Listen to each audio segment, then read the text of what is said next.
Alright, so we back with another one. I'm gonna show you guys the trade I took today. It wasn't the best quality trade, and in all actuality, I probably should have sized down. I was risking a bit too much on the funded evaluation, and I was already down and draw down quite a bit, so I probably should have risked less, but I was a bit confident in the strategy or in that setup, so I took it and it didn't work out. So that's just is what it is, and it's just part of the business.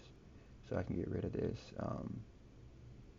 alert because that was like to tell me that my PT1 got hit, but it didn't happen, so I can get rid of it. So what I was looking at, I'll just break it down from the top. So I started off, I think, yeah, okay. Overall on a day, I was a bit more bullish, even though overall I'm bearish. Yeah, I seen this big ass down candle. I was bearish. But I figured after back testing and seeing it happen so many times that with all this price action right here, where I'm hovering my mouse at, typically when we have this big ass drop, we rebalance and go back higher. So I was expecting price to come down, sweep this low right here or come into this fair value gap, either one, and then go back higher. That's what I was expecting because I've seen it happen so many times back testing, because I seen this big ass drop and obviously I'm bearish, and then in my back testing I'm like, all right, I'm gonna be bearish because all this bearish momentum, and then we just continue going higher for the whole day, and I'm like, bruh, what the fuck? But the opposite happened today, and you just can't predict that. You can't predict any of this, so it just is what it is. So after I saw this big ass candle right here close, after I seen this big ass candle right here close and close below this swing low and all these fair value gaps, I'm like, all right, price is obviously bearish and we're going to continue to these lows because it's just a pullback. It's an impulse leg, pullback, impulse leg, pullback. You know, it's just how the market moves in a trending condition. So after I saw this close, I'm like, all right, we're not manipulating. This is a strong close. This is not manipulation. We are going to be going to these lows. After I saw that, I was just basically waiting for like a 15-minute gap or a 5-minute gap to appear or a swing high or something so I can get the continuation model. So price ended up coming, price ended up coming into this fair value gap right here. It's a tiny fair value gap.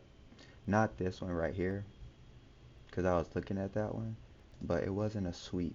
There was no sweep inside of it. This was the original fair value gap I wanted to get short off of to go lower, but there wasn't a sweep. And most of the time, majority, I would probably say 100% of the time, 99, 100% of the time, it should be a sweep. Yeah, I'll just go ahead and put that in there. It should be a sweep based off of all the trades I've seen, the ones that work the best, the mentors. Everybody says it should be a sweep inside of the POI. There was no sweep inside of this POI, so I did not take that. Even though it offered an entry over here on this order block and on a fair value gap, I did not take that. So I continued waiting until price got down here on ES. Price got down here to this tiny fair value gap, or maybe volume imbalance or something. Is that a fair value gap? Yeah, maybe I was seeing shit. Maybe that wasn't a valid trade. To me, it looked like it was a fair value gap. Oh, it is. I was about to say. I was about to say. I ain't even take a trade off a POI. That's like rule number 2 or 3. So not even following my own rules. Let me take this magnet off. Okay. So we had that. We had the tap of that POI. And if you look closely, you don't need SMT, but there was an SMT between this candle and this candle right here. So we had that candle and that candle. All right. So after I seen that, I'm gonna replay this shit. Yeah, I feel professional. All right. Alright, after I seen that right there, I went down to the 1 minute, from the 5 minute to the 1 minute. And if you look right here, we had a sweep. So we had a sweep right here inside of a 5 minute fair value gap when we're obviously bullish and we had obvious targets at this low right here. It was a low right here. So we're so close to touching that. I'm like, oh, okay. We're going to pull back to a 5 minute FEG or swing high, and then we're going to continue going lower. But that didn't happen right away. And part of the reason it probably didn't happen is because if you look on NQ, we had already taken these lows already. So I had that in mind and I saw that, but I was still pretty confident that we would get to these lows since it was so close.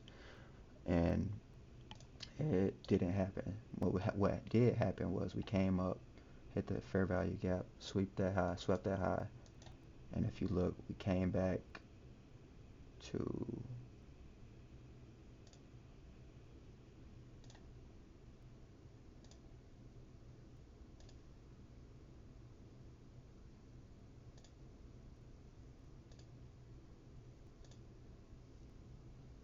came back, tagged me, and I was in on this order block right here. I got in on this order block, and I went to take a shower. This was like literally 10 minutes ago.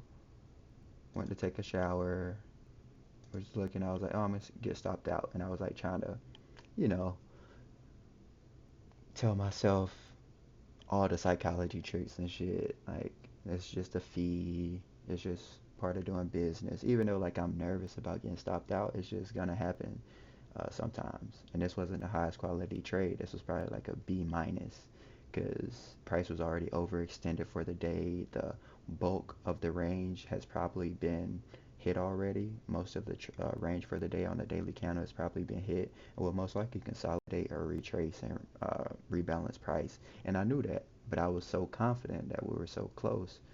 And price showed me that we came back to a POI, swept the swing high, and then we displaced too. It wasn't like we just swept it and hung around. We swept that high and ran away from it with a big fair value gap. We came back, touched that order block, and then we started going lower a little bit. And I wasn't just going to enter my trade right here when we're like a little bit in profit because I got rules. I'm going to at least target my 1 to 1.5 and leave my rest if it's an obvious target. But that didn't happen.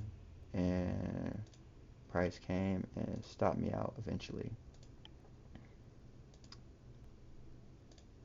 Right here. And that's the trade I took. And I'm not really upset. I mean, I probably, if I was gonna take it, should have sized down. It was not the highest quality trade. Still learning, still perfecting the craft, still very new in it. Not mad. This is what I wanted to see. It just happened kind of late. You know, if it would have happened earlier, like around equities open, probably would have felt more comfortable. But you know, it is what it is. Just charged to the game. No losses, just lessons. So that's the trade I took today.